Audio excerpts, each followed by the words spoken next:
पाप का गुरु कौन। एक समय की बात है, एक पंडित जी कई वर्षों तक काशी में शास्त्रों का अध्ययन करने के बाद गांव लौटे। पूरे गांव में शोहरत हुई कि काशी से शिक्षित होकर आए हैं और धर्म से जुड़े किसी भी पहेली को सुलझा सकते हैं। शोहरत सुनकर एक किसान उनके पास आया और उसने पूछ लिया, पंडित जी आप हमें यह बताइए कि पाप का गुरु कौन है। प्रश्न सुनकर पंडित जी चकरा गए। उन्होंने धर्म व आध्यात्मिक गुरु तो सुने थे, लेकिन पाप का भी गुरु होता है, यह उनकी समझ और ज्ञान के बाहर था। पंडित जी को लगा कि उनका अध्ययन अभी अधूरा रह गया है। वह फिर काशी लौटे, अनेक गुरुओं से मिले, लेकिन उन्हें किसान के सवाल का जवाब नहीं मिला। अचानक एक दिन उनकी मुलाकात एक गणिका वेश्या से हो गई। उसने पंडित जी से परेशानी का कारण पूछा तो उन्होंने अपनी समस्या बता दी।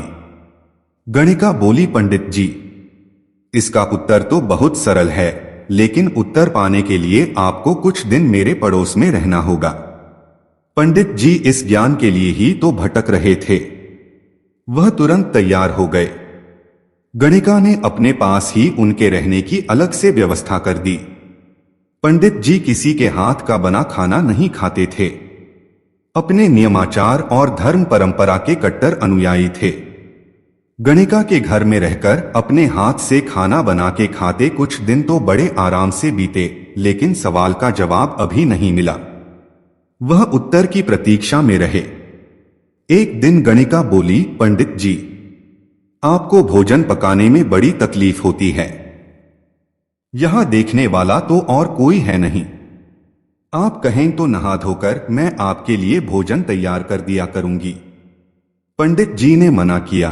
फिर पंडित जी को राजी करने के लिए उसने लालच दिया, यदि आप मुझे इस सेवा का मौका दें तो मैं दक्षिणा में 5 स्वर्ण मुद्राएं भी प्रतिदिन आपको दूंगी। स्वर्ण मुद्रा का नाम सुनकर पंडित जी विचारने लगे।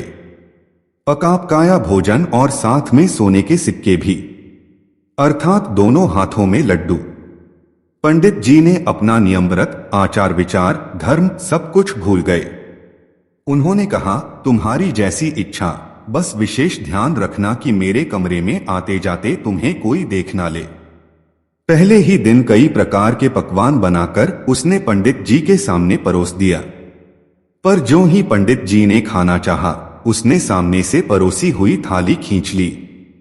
इस पर पंडित जी आश्चर्यचकित हो गए और बोले, यह क्या मजाक है।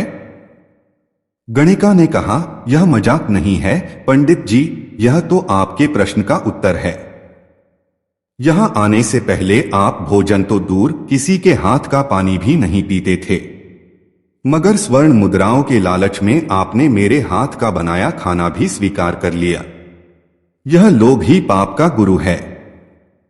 शिक्षा, हमें किसी भी तरह के लोभ लालच को जीवन में अपनाए बिना जीवन जीने का प्रयास करना चाहिए। मित्रों, जानकारी अगर अच्छी लगी तो लाइक, कमेंट और सब्सक्राइब जरूर करें। राधे राधे।